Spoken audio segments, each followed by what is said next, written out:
Sayyidina Muhammad Allah sabada Gusti Allah ngajelaskeun kamari bahwa ulah sekali-sekali ngajadikeun pamimpin ti golongan Yahudi, ngajadikeun pamimpin ti golongan Nasron. Kafir-kafir ulah sok dijadikeun pamimpin di jero nagara. Kitulah aturan Al-Qur'anul.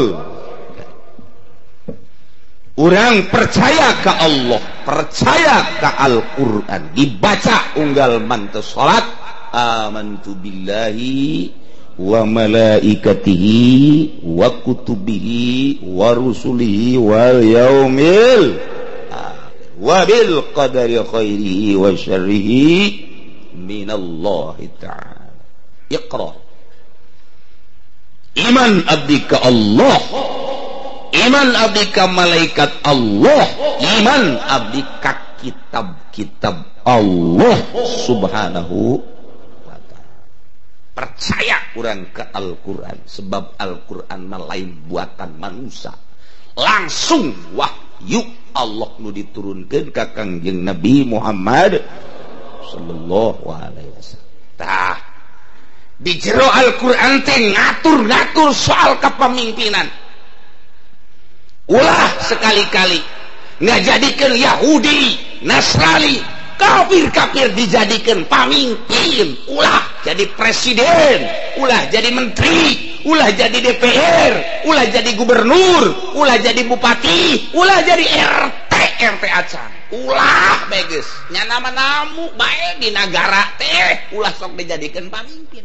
Alhamdulillah di Indonesia mah, alhamdulillah di Indonesia mah masih sabodo sia. Maka Quran mah teu meunang bae teh kos kitu tah. Gade mantap. Milih-milih partai sing ade mun di jerona pemimpinna kafir sehebat apapun sloganana ulah dipilih atuh. Ieu kan balik deui ka urang ieu kuari balik deui ka urang. Lantaran demokrasi teh di urang ulah sok dipilih atuh. Aya kafiran mah. Ulah partai naon coba anu di jerona mayoritas kafir? Ayo. Aduh, si ade komo nu pemimpinna Kristen atau anu di jerona mayoritas belah mali bejakeun hiji-hiji jaloba di dieu ge jelema anu milih eta. Itu ulah jadi urang anu mulus-mulus bae bila perlu teu kudu milih geus lah. Lantaran liambalayah nu kos kieu teh tah ieu sing hade ieu aturan Al-Qur'an tanggung jawab ka di hareupeun Allah. Sidang orang Junaid maju. Si Junaid gaar. Tahun si hirup di dunia 60 Gusti malaikat. Potong 15 tahun. Pernah milih pemilihan umum? Pernah. Milih naon? PDI. Aduh, ditanya nu mantak milih eta kunaon? Mantak milih Golkar kunaon? Haji Junaidi maju.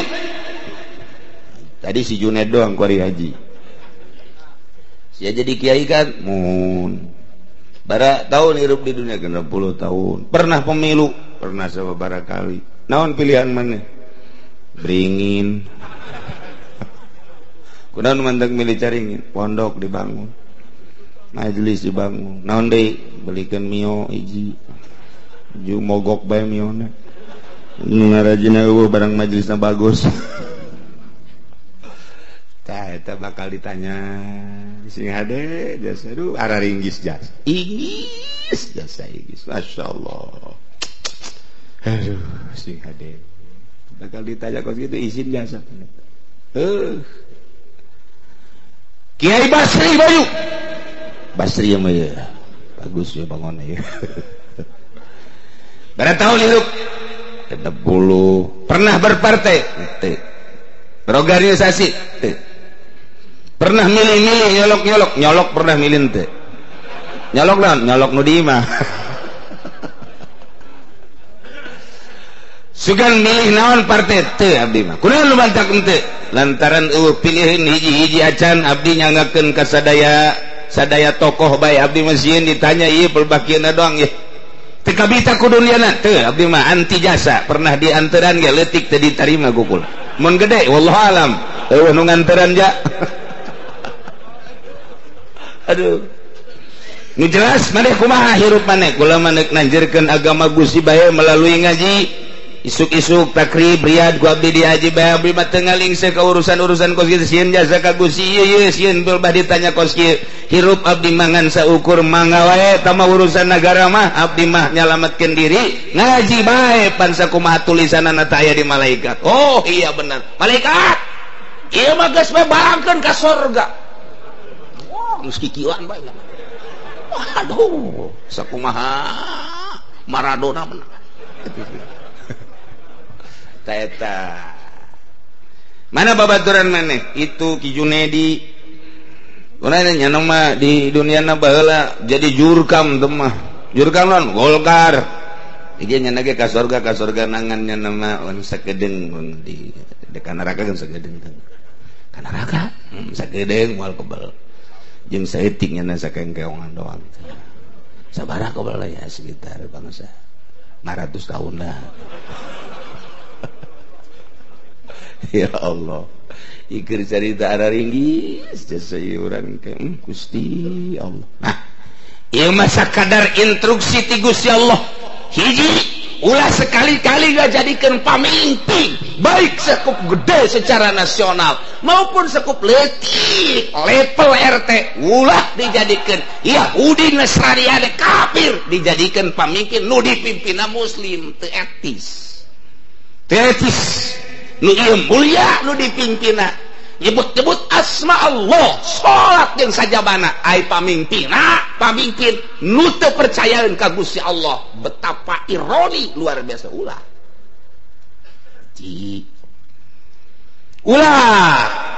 atuh saha ieu nu bakal mimpin mukmin dijelaskeun di dieu nu bakal mimpin mukmin mah ya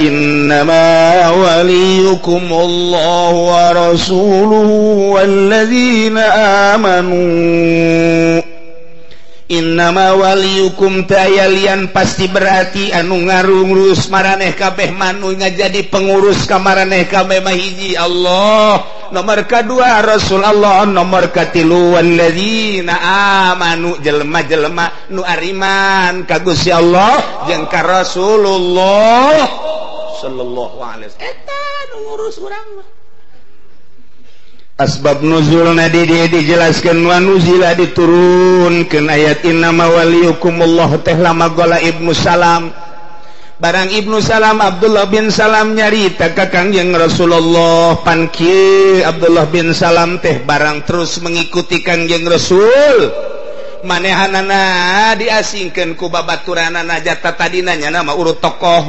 Yahudi diasingkeun ku babaturanana teh di balaturan asalnya nyamperkeun babaturanana lumpat asal aya babaturanana nu kadinya terus kita hindit deui ku babaturan nu sejen sehingga nya teu boga batur kesepian Abdullah bin Salam cek dana ieu kieu horenganan hirup teh niti dina bener teh horeng teu aya batur ieu teh nah kulantaran sepi unjukan ka Kangjeng Rasul ya Rasulullah aya naon Abdullah bin Salam kieu abdi teh inna qaumana saengana kaum abdi ti golongan Quraisyah ti golongan Nadir hajaruna wa faraquna ngajauhan ti abdi misah ti abdi bahkan wa aqsamu anjeunna secara rumpah alla yujalisuna cenah moal babarengan jeung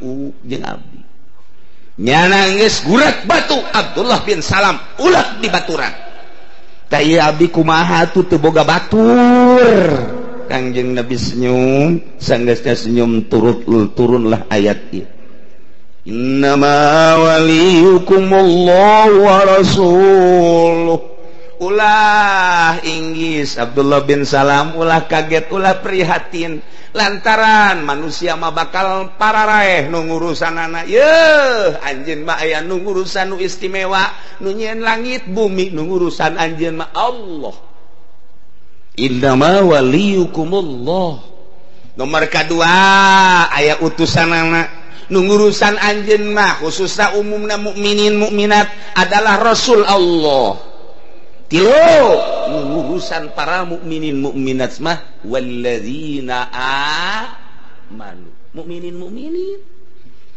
ulah ngajadikeun pamimpin pengurus di kafirin Masya Allah ieu geus teu kapake di negara urang ayat ieu teh geus teu kapake padahal ieu teh terus datang ka yaumul qiyamah ayat ieu teh tah geus teu kapake di negara urang aya teu kapake secara keseluruhan henteu aya keneh anu masih keneh memperhitungkeun komo di otonomi daerah keun masing hade memilih gubernur memilih bupati itu keneh ja camat mah teu dipilih lurah nah ieu sing hade ulah datang ka dipilih ku urang Nasrani jeung Yahudi tapi nu kurang kadangnya di perumahan geus aya lurah Kristen geus pugu di nu mayoritas Kristen mah di ditu di Medan di ditu di Papua tamaja moal aya meureun bupati muslim mukmin tapi ieu di negara urang mah di daerah urang atuh wayahna bae jore saeutik mah mendingan nu mukmin dibandingkeun jeung nu kafir lantaran urang dipimpin ku kafir coba bayang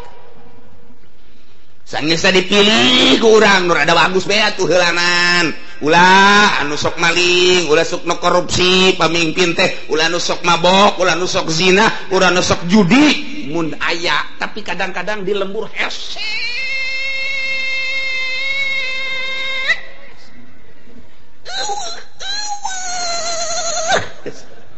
nu dipilih nu tampil jadi lurah teh nu tilok salat nu mabok nu zina nu judi di Lampung teh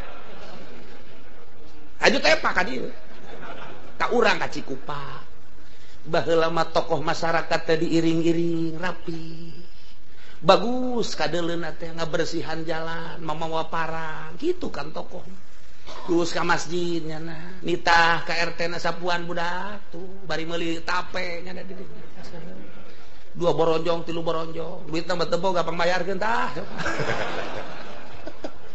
tapi panahan euteun eta kos kitu tilok aya bae mobil teh mobil sepeda kena ambrang-ambrang anu aya sisi jalan teh moal aya baheula keur kula leutik mah komo deuk Agustus mah masyaallah terasa bahwa urang teh bangsa Indonesia terasa bahwa di negara urang teh aya presidenan karasa di negara urang teh aya bupatihan karasa aya lurahan naon sababna asal deuk Agustus bae deuk Agustus SD dilatih kabeh baris baju kuduna putih bae kabeh sanggeus sakitu terus bendera na luar biasa kabeh kaunggar lembur di tendanan bendera ieu kabeh di putihan jalan-jalan teh kabeh make naon ka raja cet baheula mah kapur ibah imah kabeh ieu kabeh budak leutik ke nanyakeun nu can sakola emang deuk naon ieu dicet Agustus mengenang kemerdekaan 45 budak leutik ge geus terdidik kuari kolot teh nyahoeun 17 Agustus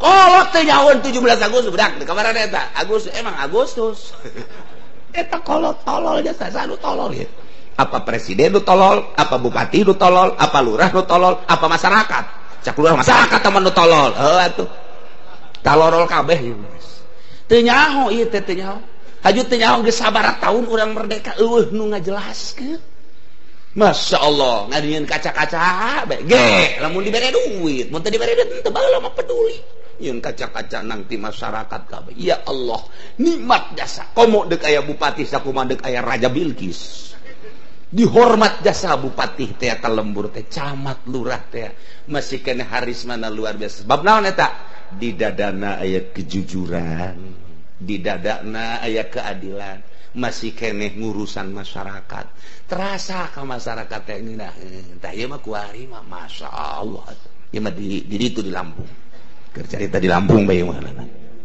tuh ieu nu jadi pamimpin teh anu kadeuleuna rada merenah we ulah ngacak-ngacak negara Abdullah bin Salam teh nyarita kitu ca Kangjeng Nabi, innama waliyukumullah wa rasuluhu walladzina aman. Bahkan di satu riwayat mah lain kitu ieu teh kitu nyaritakeun Ubadah bin Somit nu kamari hada ka Kangjeng Nabi, anjeunna cuci tangan Gusti Rasul besi pajar abdi teh ieu milu-milu.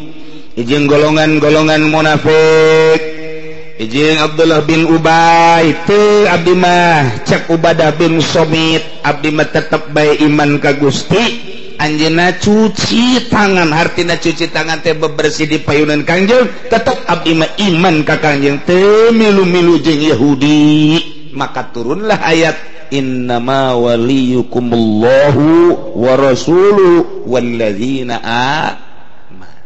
iya ayatna wallahu a'lamu bimuradi teu aya lian pasti waliyukum nu ngajadi pemimpin ka anjeun nu ngurus anjeun hiji Allah subhanahu wa ta'ala nu nyieun langit jeung bumi katut eusin. Nah teu bungah jeung teu puas diurus ku Allah, urang teh col ka alam dunia nang saha ngalahirkeun urang jalamun lain menang Allah.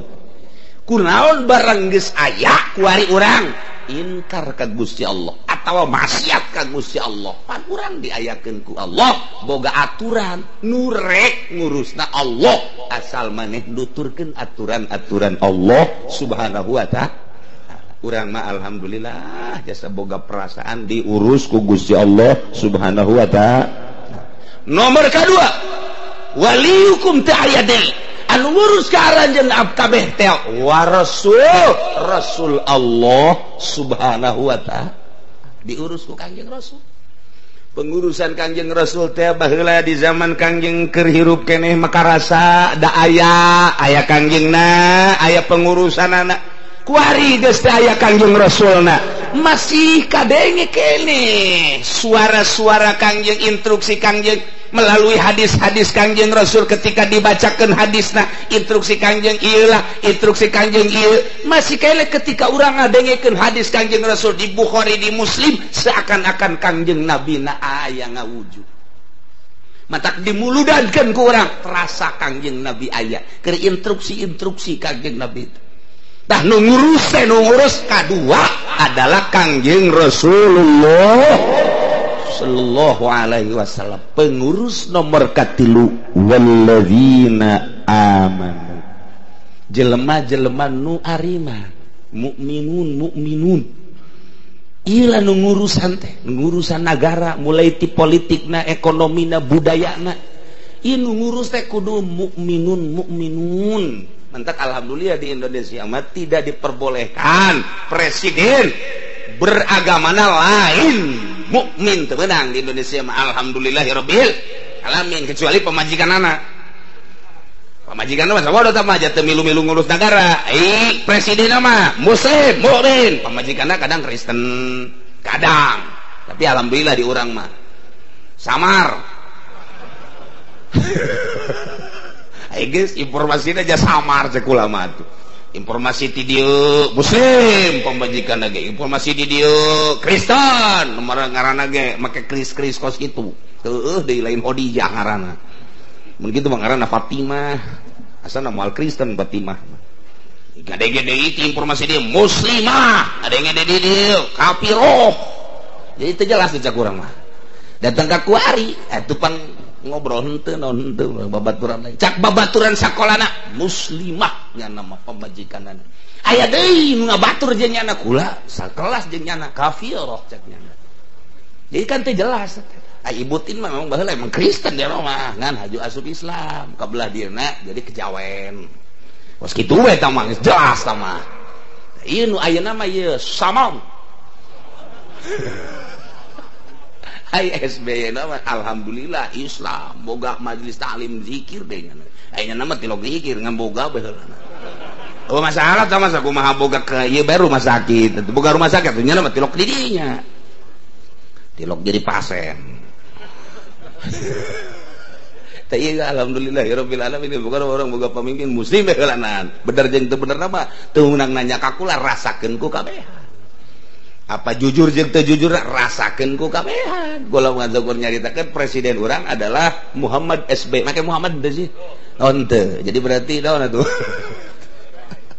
SB tah jadi kos kitu nu jelas bak muslim nyana mukmin nyana jujur jeung teu jujurna kabehan ngarasakeun sabodo tama kos cak anu naik gaji jujur cak anu di pasar cabe mahal teh jujur cak dedeng di bensin bakal naik 120%. Wah ieu bahaya deui bae bakal naik seadag-adag geus dirancang sedemikian rupa tidak boleh ada yang demo-demoan masyaallah sabodo geus kubanyana bae geus ngatur jadi berean duit deui supaya milih deui kanya kubanyana bae nu jelas mukmin nya teh ya ai menterina aya eueuh di urang nu kafir aya ai gubernurna loba di luar bupati angin di urang mah alhamdulillah gubernurna atuh muslimah aduh bujur di urang mah tulis alamun muludan teu meunang ka masjid nya komo keur hayob mah teu meunang itu kurang kiai marilih muslimah sabodo teh mah kumaha nya nya kos eueuh di lalaki bae kemudian bupatina bupati urang mah teger luar biasa alhamdulillahirabbil alamin jeung kalau bupati kurang nu di Tangerang mah hebat biasa aya hebatan kata nyieun jalan tungtung masjid eta sok kitu ngejepat teh eta wah rada geus pokona sakitu bae berarti cenah kiai disogok lain disogok nya nyieun jalan atuh kiai disogok henteu bae mane sogok teh henteu ngan begitu bebeja kanyana siap warima lantaran moal jadi bupati di jong siapnya henteu tapi kerja dadek jadi bupati siap tak eta kenang-kenangan Bapak Bupati Ismet Iskandar alhamdulillahirabbil bisa dinikmati ku urang teh jalan raya eta teh pemindahan jalan ieu tulisanna nama ngan ditandatangani ku desa pemindahan jalan ieu ka ditu nang meuli teh tanahna teh sebagian teh gede jalanna ka ditu kulantaran haju kabelah dieuna aya pemilihan desa can pati diurusan padahal hari teh kula mah siap jeung tokoh masyarakat tak tiang listrik ge deuk dipindah-pindah ke kulantaran anu tanggung jawab bari teh siap datang ka kuari tanggung jawab tinggal tanggung jawab janten ya asal dilepaskeun we kos itu tah nah gitu aja aya deui tokoh masyarakat nu ngomong da tuh urusan deui ke siap ulah datang deui ka Pak Ismet nya mah barahan ngan wallahu alam ja henteu deuk naik deui pamarentah bagus kitu ja asal deuk naik we barahan asal teu deuk naik pelit aduh masyaallah ngan nu jelas mah alhamdulillahirabbil alamin tanpa aya naonan peduli Pak Ismet peduli luar biasa nu mentek peduli lantaran ka masjid mah gugula ditolak ulah ka masjid atas sama pemerintah buat masjid jangan ulah kunaon emang cek Pak Bupati haridang kayak dipake diukna mun hayangnya razia da kos kitu tah dek mere 500 juta ka Masjid Al-Istiqlal tolak kukula jangan lantas apa saja cek Pak Bupati jalan saja jalan mah memang parantina sama pemerintah jadi aman Masjid Al-Istiqlal saperak ke atas nama pemerintah teu aya atas nama pribadi nama aya 10 juta Pak Ismet teh jang Masjid Al-Istiqlal tapi ari jalan mah ta eta nang nyana alhamdulillah pemindahan tiang listrik gardu listrik cepat eta Pak Ismet mentak alhamdulillahirabbil urang doakeun mudah-mudahan panjang umurna diberi sehat ku Gusti Allah dijauhkeun tina panyakitna nu jelas nyana peduli alhamdulillahirabbil kakurangan-kakuranganna loba sarua wae kan ulah neuleuk kakuranganna sakituna bae heulana ngan ieu keur carita pamimpin mah kudu nu mukmin ulah nu kafir ieu bae heulana nah walladzina amanu nu mingpin aranjeun kabeh maka hiji Allah kadua Rasul Allah katilu jelema-jelema anu arariman ulah anu kafir Yahudi jeung Nasrani ulah ngade sekali deui ke para masyarakat ulah sekali-kali ngajadikeun pamimpin kafir. Kuduna mana walladzina amanu ulah sambarangan iman deui sakadar boga iman doang mah can sah jadi pamimpin. Anu mana tuh teruskan alladzina yuqimunas salata wa yutunaz zakata wa hum raki'un. Jelema-jelema anu dek mimpin aranjeun kabeh mah anu bakal mimpin aranjeun kabeh nu kudu mimpin aranjeun kabeh mah mukminun nu kasipatan ku alladzina yuqimuna shalah anu ngadirikeun salat tah kuduna nu sarawat gubernurna salat bupatihna salat lurahna salat camatna salat presiden geus salat eta tah pemimpin mah alladzina yuqimunas kula dek nanya bae di Balaraja lurahna sok salat sia teu wani ngajawab awas ya burut ya aing nanya sebener-bener ulah waka ditanya nu di dieu mah heulan kumaha aing bae heulan manu di ditu bae di Balaraja di Cisoka lurahna salat henteu tilok sia waninya mending mun eueuh di keluarga namun aya Cikupa Sarwiti ya sarolatan teu lurahna aduh pasar Kemis mah geus jawab ulah geus boleh ditanyakeun teman ulah bae geus pokona Cilongok pasar Kemis boleh ditanyakeun teman urusan salat mah geus di kantong kabeh teman nyaraho bae aing mah mun bangsa koprok nyaho aing dah ya Allah ya Rabb ikut alalakur jeung Quran ieu keur cerita Al-Qur'an ku hese jasa yang nu akur jeung Al-Qur'anul karing ku urang dibaca diimani ku urang teh kunaon urang aing milih kos kitu ini puguceuna nu di ditu mah kiai nu dipilih jadi lurah barang eureun bah barang jadi lurah eureun jadi kiaina tolol ditebudak Masya Allah meureun asal asup ka dunia eta bae aneh tatadina jadi ustad barang jadi lurah eureun jadi ustadna tatadina jadi kiai barang asup ka dunia eta eureun jadi kiaina berarti dunia eta dunia naon kok bisa jadi koskarari itu heran sih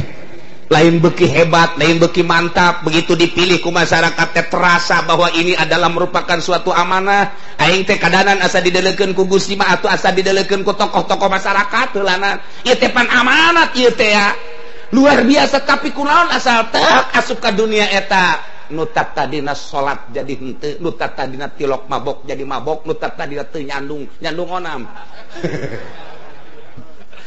heran eta berarti dunia eta dunia naon kok heran di mana bae ge kos karari itu heran Masya Allah berarti eta dunia jahat eta kos gak geser kode ku mata urang tatarina bagus barang jadi kos itu jadi teu bagus aya naonan berarti di dunia eta tah tah heran teh mah pamikiran geus kula mah ngan saukur neuleuh ku mata kula apa kula nu salah apa kula nu bener apa kula nu salah apakah memang eta kos kitu we apakah dan apakah eta teh arti asal teh we jadi kos kitu ya Allah ya Rabbi kiai jadi DPR kerja jadi DPR mah Masya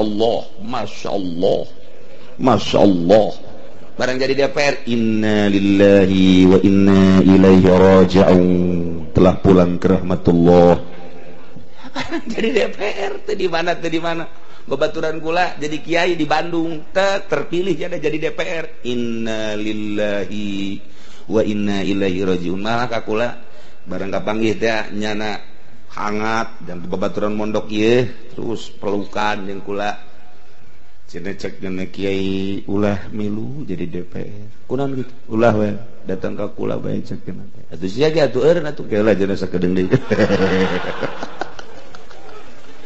ya Allah aya naonan atuh dunia eta nya nasehatan kitu bisa nganasehatan kitu tah Masya Allah hiji deui nya pinter ngajina di Bandung keneh ngaranna moal dibejakeun masih keneh nya pinter ngajina Samsiah ukudul Juman teh ditalar ku nyana ngan kulantaran di kota hirupna tek kapilih dah jadilah DPR luar biasa hebatna di Bandung ieu osok ka dieu ka Tangerang geus nganasehatan kula ulah ilu-ilu cenah ge ulah terus salah saya izin lain eta kitab deka ulah ngomong kitab cak yang nungguan eureuna kumaha paeh kuari mudah-mudahan panjang umur pajak cenah sagedeng deui lah nanti ieu kuari dek neruskeun lah cenah geus kararieu malulu cenah kana urusan anu berarti heran tah di dongeng-dongeng asal nu jadi kitu bae kade itu kitu berarti naon eta wallahu alam lah da karari itu dongengna ieu mah tinyana dongengna karari itu kamari Tangerang deui tas nikahkeun ngobrol teh jeung mantan pemerintahan yang ngusapan ka kula bae Kiai pernah di organisasi ente partai ente bagus itu pan bagus kula caknya kula di partai teh 4 periode caknya baju alah geus cenah geus ulah sok milu caknya teh emang kunaon alah eta kula ulah asup kadinya kok alah lain mingpin nu bener tapi alah berarti ada dunia teh akur jeung hatenya lagi geus kula ge cenah ieu tobat nyoka tobatannya henteu ngan alhamdulillah we dipanjangkeun umur ku nyana alhamdulillahirabbil alamin kapangijai jeung Pak Saifullah mantan bupati ngameluk bae ka kula teu ngobrol jeung kula sekarang bapak di mana bejakeun nyana kegiatan-kegiatanna nyana mah bahan ikro jijeh hebat mantan bupati bahan ikro ayo nyana ngadongengkeun ulah Pak Kiai mah enggak usah ikut-ikutan segala udah cukup dongeng Pak Saifullah mantan bupati urang Tangerang udah saya alhamdulillah jagana teh mendengar Pak Kiai pengajian walaupun saya belum tapi hati-hati jangan ikut partai ya caknya aing geus kadengean abe aing ulah diajakan ku sadaria sok aing ngajakan bae ka partai teh aing mah ting-bating ulah aing mah langsung ngadengena kos karari itu tah asal nu asup bae ka dinya kitu aja dongeng da ieu horenganan akibat teu akur jeung konsep menang ti Allah Subhanahu wa taala akurkeun jeung konsep Allah nyaho-nyaho heula urang matiin mah jauh ye ti dituturkeun ieu mah nyaho bae heula ieu mah Al-Qur'an emas ti Allah ieu mah lain menang manusia cek Allah nu ngurusan maneh mah nu jadi pamimpin di antara maraneh kabeh mah walladzina amanu jelema-jelema nu iman yakni mukminin nu mana alladzina yuqimunas shalah anu konsisten ngalaksanakeun salatna anu di mana dur bedug nyana aya di masjid dur azan aya di masjid bila perlu panakol bedugna cekelan ku nyana balangkeun takut kita alladzina yuqimunas iji geus leupas tadi urang geus eueuh tah nomor kaduana wa yu'tunaz zakah anu selalu ngaluarkeun zakat atuh jelema bagus jasa ieu mah salat konsisten istiqomah zakat dikaluarkeun barijeun wa hum raki'un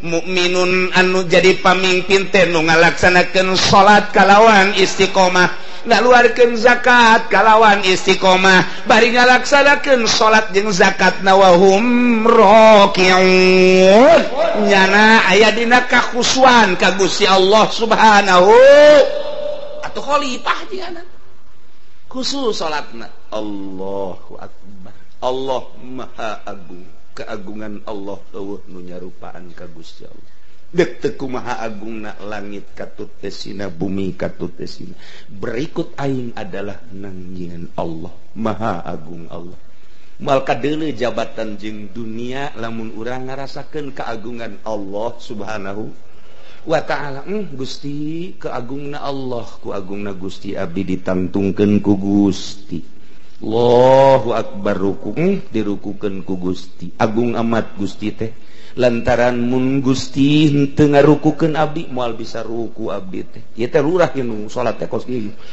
bupati gubernur presiden sami Allahu liman Gusti maha segala-gala tah eta nu kudu jadi pamimpin teh nu ngurusan urang teh anu alladzina yuqimunas shalah wa yutunaz zakah wa hum raki'un kararusu salat pangneangankeun coba kuari mah ulah sa Indonesia heula sa kabupaten bae hiji bae pamimpin anu alladzina yuqimunas shalah wa yutunaz zakah wa hum raki'un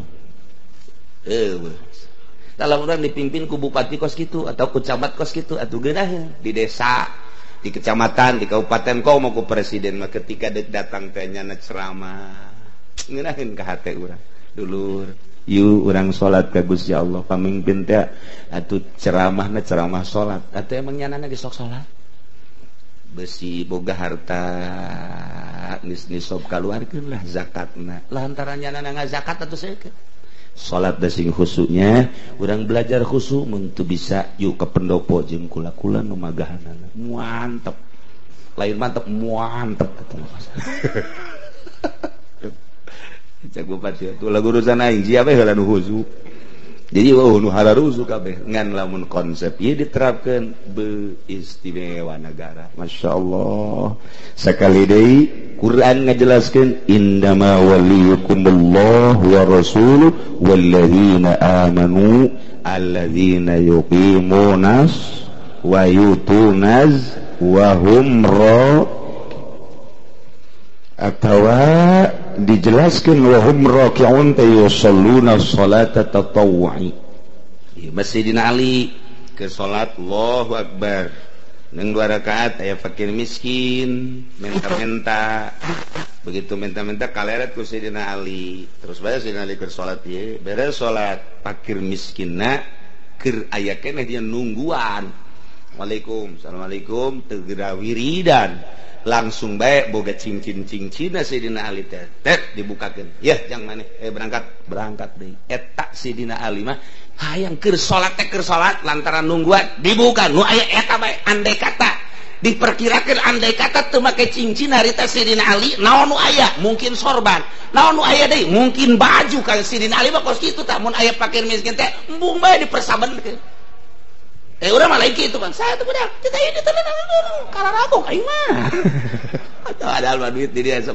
juta kene atuh 1 juta boboal aya mere fakir miskin 1 juta 100.000 atuh moal komo anu jeger keneh mah atuh 1.000 ge moal jangan nyar eta bae nu monyet teh geus gadeuh kira teh yang karim Sayyidina Ali mah pohara jasa ngadak datangkan dijelaskan di dia yusalluna sholata tatawwu'i ieu khusus ka Sayyidina Ali atawa pamimpin teh anu sok salat geus teu nyaritakeun salat fardu utama emang geus kaparduan kewajiban nu ditambahan deui salat sunahna luar biasa ieu pamimpin teh kos kitu tah ke malah lamun milih lurah ieu teh angan nu kos kieu anu alladzina yuqimuna shalah wa yutuna zakah wa hum raki'un jeung yusalluna sholata tatawwu anu rajin biasa salat sunah mah geus lamun nu rajin kos kieu mah kena ngeunaheun urusan KTP lancar jasieun ka Allah nya nang urusanana urusan SPPT lancar jasieun ka Allah nya nang urusanana henteu terlalu neuleuh dunia nu penting karapihan jeung inget tanggung jawab di hareupeun Allah Subhanahu wa ta'ala mana ku ari pamimpin nu boga pikiran tanggung jawab di hareupeun Allah wa may yatawallallaha wa rasulahu walladzina amanu sajelema anu ngajadikeun Allah sebagai walina sajelema anu ngajadikeun rasul sebagai pemimpin sajelema anu ngajadikeun alladzina amanu mu'minun sebagai pemimpin ta'ata fa inna hizballahi humul ghalibun bakal menang lantaran geus jadi tentara Allah sebab tentara Allah nu bakal ngelehkeun ka Yahudi jeung kafirin matak fayu'ilu wa yansuru lamun pemimpin model kos kitu bakal menang negara pamimpinna ieu adalah yuqimunas shalah timimiti presiden datang ka lurah yuqimunas shalah pemimpin timimiti presiden datang ka lurah wa yutunaz zakah pemimpin timimiti presiden datang ka RT datang ka lurah wa hum raki'un wa may yatawallallah sajelema anu ngajadikeun pemimpin Allah pemimpin teh Rasulullah pemimpin teh jelema-jelema mukmin model tadi nah iya fa inna hizballahi humul ghalibun ketika Amerika nyerang siap ketika Inggris nyerang siap ketika Jepang nyerang siap pokoknya mal mundur setik-etik acan jeung kafir teh paeh teh jadi lalap surga bagianana tasieun sebab anu salat nu kadeleuna teh ridho Allah sorga ketika dek perang kasihan setik ketik acan perang teh ngaluhurkeun agama Allah menang luhur agama Allah ya'lu wala yulala eleh sorga rugina tapi ketika pemimpin anu duniawi sama sakali ka ukhrawian atau ka akhiratna sadaun bawang ge henteu ketika dilalaga ku kafir geus geter ti heula nirisa. Awas, jangan main-main. Kalau ini tidak dilaksanakan dan tidak ditepati akan diembargo. Wow, siununnya. Kajenting huluna di kieu-kieu siapa? Ialah pemimpin, tapi lamun pemimpinna alladzina yuqimuna shalah wa yutuna zakah wa hum raki'un, mawa tegar ujianna ka masyarakatna. Ngeunaheun ka masyarakatna. Ya, urang bergerak merdeka tahun 45 lamun teh dipimpin ku ahli-ahli Allah. Wallahu a'lam. Urang teh dongengna teh dipimpin ku ahli Allah. Di Jawa Timur dipimpin ku ahli Allah, Jawa Tengah dipimpin ku ahli Allah, Jawa Barat, Banten dipimpin ku ahli-ahli Allah. Nu mantak boga semangat anu luar biasa teh. Sebab pamimpinna Allahu Akbar, gimbir Belanda. Datang Jepang, gimbir Jepang, Inggris, gimbir Inggris. Lantaran naon? Allahu Akbarna fil galbi wa fil lisan. Ngeunaheun. Kadeuleu kurang salatna rapi, zakatna pohara. Nah, dipimpin ku nu kitu ngeunaheun nuturkeunana. Coba kuari lamun Amerika nyerang ka urang, deuk kumaha urang? Deuk kumaha ieu? Cak negara teh cak presiden atuh rakyat bae lain lain mah bandari bae cenah teh. Cak bupati salah aing amankeun cenah atuh cak nya teh. Di kamar bae kunci siap bae ka ditu perang. Aing nya yang salamet teh urang teh modal. Itu beres tah sebab anta allazina yuqimunas lamun allazina yuqimuna shalah wa yutuna zakat tegar di hari cara Kanjeng Nabi nyekel bendera perang ngalawan Sayyidina Ali, Sayyidina Abu Bakar, Sayyidina Utsman tetap nyekel bendera jadi panglima siap. Jadi nu ditukangkeun teh ngeunaheun mantep jasa. Tah ieu lamun pamimpin kos kitu tah nikmat anu luar biasa. Nah, kamari di Banten Ahmadiyah di Pareucitan banyak siap sakumaha gembel aya keleh tah hudang tah ceukula mah kurang loba 12 lah atulah 27 kabeh ngeunaheun we kadengena jang nyingsieunan Kristen. Awas coba-coba sia Kristen asup ke Banten ye emang kumaha gitu pencit sarua bae geus geura asah diterep golok asah urang terep jang naon sagedeung deui mencit kebo. Ai Banten mah aya bae, urang Tangerang sing hade. Diliak-liak teh awas deuleukeun emang baheula sejarahna Cina ti di Pareucitan. Dipecit emang kumaha kudu mandaknya asup deui ka Tangerang ge. Ieu ngaran-ngaran kolotnya na keneh tanah teh nu aya di dieu ieu. Dibeuli ngan ku nyana. Kuari cara dicing di dieu nu baheula digedoran teh ya Cina. Kuari baralik deui ka dieu. Sakedeung deui digedor deui. Kuari geus kieu mah jawara. Macem-macem cek nyana teh. Gedor sia ku aing. Awas limbahna teh dibikeun ka aing awas. Geus kieu Bang. Cina sieunun ka urang Cina sieunun. Sebab lawan jawara di urang mah tetep aya Allahu Akbar. Ya awas ya ku aing. Aing mah kajen ku kumaha ge. Leuh pokona mah paeh susah ieu. Jawara teh kos kitu tah. Udang di Banten awas darah Banten teh lamun urang ngobrol ya di Jakarta jeung ahli sejarah. Tapi ulah anu asal-asalan ahli sejarahna lillahi ta'ala kulama lain lalagaan ahli sejarahna nu tulen. Anu tulen di NU aya ahli sejarah tulen, di partai ge aya ahli sejarah nu tulen, di negara aya ahli sejarah nu tulen. Ulah anu asal-asalan anu terkontaminasi ku sejarah-sejarah domplengan ulah. Ulah ieu mah kulama lain lalagaan. Mun urang ngobrol jeung ahli sejarah nu asli, aya kuari di Jakarta. Aya 3 ahli sejarah nu tulen di Jakarta mun nyaritakeun perkembangan Indonesia tentang kemerdekaan jeung agama moal kaluar ti 3. Teu kaluar ti 3 beneran kula mah kuari aya. Hiji Banten, kahiji disebut lagi Banten. Nomor kedua Surabaya, nomor katilu Cirebon ngan 3 sejarah. Heula pokona ieu mah pokona. Kakara tilu-tilu eta ngembang. Engke. Yogyakarta, Semarang. Ngan ieu keur cerita panjang tah mah. Ngan keur cerita aslina 3 nomor kahiji Banten, ulah sambarangan Banten mah. Ngobrol jeung ahli sejarah nu tulen anu teu terkontaminasi ku sejarah-sejarah domplengan nu asli. 3 Banten nomor hiji. Ulah dikira nu mantak aya kadugalan Banten diansap di Banten mah bahaya gede, lain bahaya boy. Kiaina di Banten lamun geus ngamuk. Masyarakat teh teu nyaho kaler kidul asal kiai aing ditangkep pokona mah teu nyaho hitut bang aing. Banten teh boga kos kitu. Coba-coba kiaina ditangkep ujianana, boro-boro kakalak polsek, polres. Istana digempur kurang Banten mah. Ieu sejarah Banten lain lalagaan ya mah. Lamun aya hiji nu dianut, lamun aya hiji jelema nu diidolakeun, toel ujianana teu nyaho naon jeung bangsana sorangan gelut Banten. Tah eta diakui, eta mah secara global we. Nomor kedua Surabaya. Eta teh Madura teh ngilu ka Surabaya, Surabayana nomor hiji ampel. Ulah dikira ieu sejarah teh. 3 jelema di Jakarta ahli sejarah nu tulen. Aya kuari ge. Di NU hiji teh. Kan moal dibejakeun ngaranna. Nah, nu katilu adalah Cirebon. Nyaritakeun Indonesia tentang Pulau Jawa terutama sejarah kemerdekaan jeung keagamaan anak moal leupas ti 3. Hiji Banten, kedua Surabaya, 3 Cirebon. Mata ilmu Banten mun ditarungkeun menang bae asal ulah liwat kali Cikande.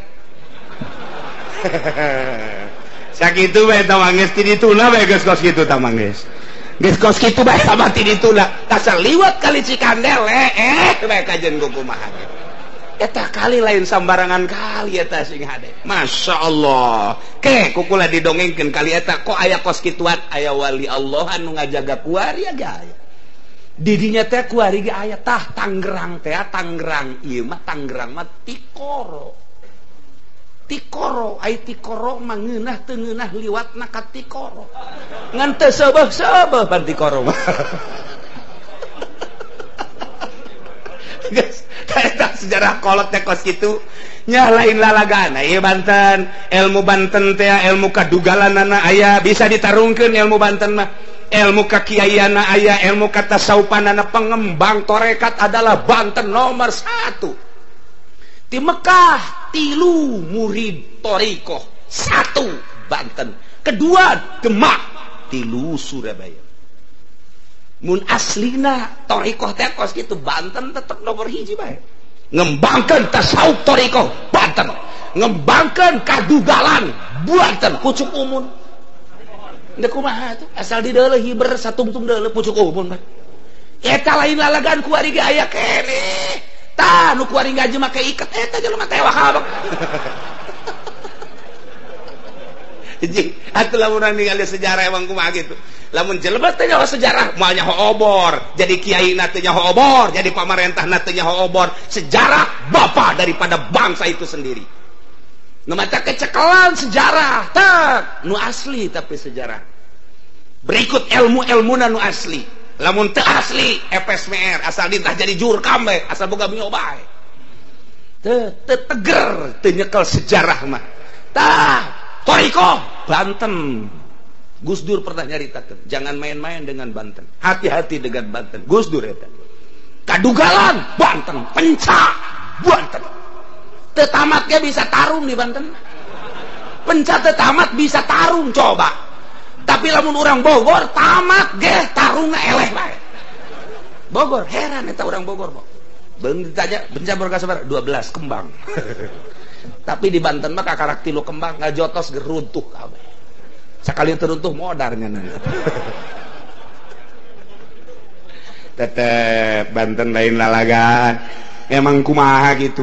Dengan harisma ulah nublah di tu Ki Bustomi bae Ki Bustomi panggil ke Jakarta tembaknya ditembak beneran Ki Bustomi tembak cek aing ku dia nah, asal geus bahasa dia bae ge moal teu teurak tah lamun masih kena sia kena teurak entak kurang ge awas dia ulah sadia diana tembak ceger ngebul sujud di dieu ji emang kumaha gitu Abuya Dimyati tangkap oleng nu nangkepna koleng nu nangkepna emang kuari gitu aya kene ulah disangka Banten teh moal pasti ilmu kos karar itu moal Teger Tangerang Serang Banten mun eueuh keneh kiai nu model kos karar itu moal Teger mun eueuh jawarana tetep bae jawara jeung kiai teh di Banten mah sakumaha tanduk tetep bae deuleu ka dieu jawara deuleu ka dieu kiai sok deuk ilu ka mana sia sabodo sia cak masyarakat teh mah kumaha aya duit teh kumaha sia bae geus atuh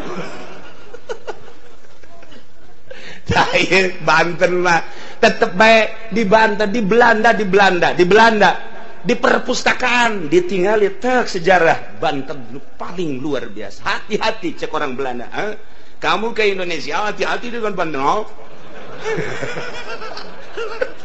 sehingga ada orang Belanda tak kos kita tak Masya Allah Wilhelmina amanat baheula Wilhelmina baheula Indonesia 3 hati-hati Banten, Surabaya dan Cirebon. Ji ulah lalagaan boga sejarah lain lalagaan. Tak sing ade. Deuleu aya eueuh gereja, aya eueuh gedung film di Pandeglang Malaya. Kunana teh sieun Serang mah aya lantaran keresidenan tapi ketika gerak di Serang ucar kacir hujan. Ieu Tangerang bae ge Tangerang geus aya nu harewasan ka kula. Awas cenah Tangerang ieu bakal aya gereja terbesar. Siapkeun masyarakat. Nah, ulan mah teh geus noelan. Golok asah ulah sieun sabilillah. Awas da jegir daerah Pasar Kemis ka dia gereja darah hujanan ngalir. Sebab lain lalagaan ieu mah. Bakalna anak incurang nu bahaya. Gas golok ti kuari asah. Memeh gelut mbehela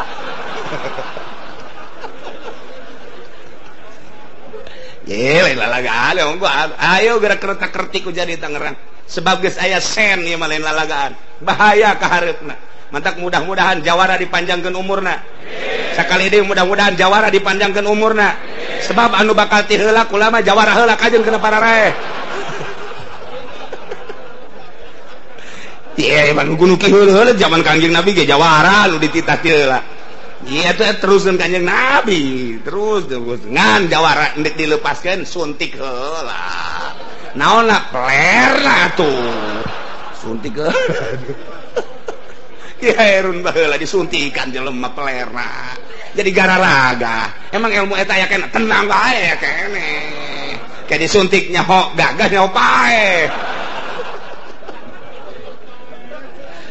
Masya Allah ini mah cerita pamimpin ieu mah dina Al-Qur'an heula wa may yatawallallaha saha jelema nu ngajadikeun pemimpin Allah jadikan pemimpin Rasulullah walladzina amanu awas fa inna hizballahi humul ghalibun jadilah tentara Allah kesatuan pemimpin jeung masyarakat liilai kalimatillah ngaluhurkeun agama Allah jadi tentara Allah asal geus jadi tentara Allah tidak mau tahu pokona mah da kumaha tah da kumaha perang bakal menang bae cak dina Al-Qur'an fa inna hizballahi humul ghalibun tentara Allah pasti diarehkeun kafir-kafir asal bebeneran kabehan ti mimiti presiden datang ka RT na ieu alladzina yuqimunas wa yutunaz wa hum ra wallahu a'lam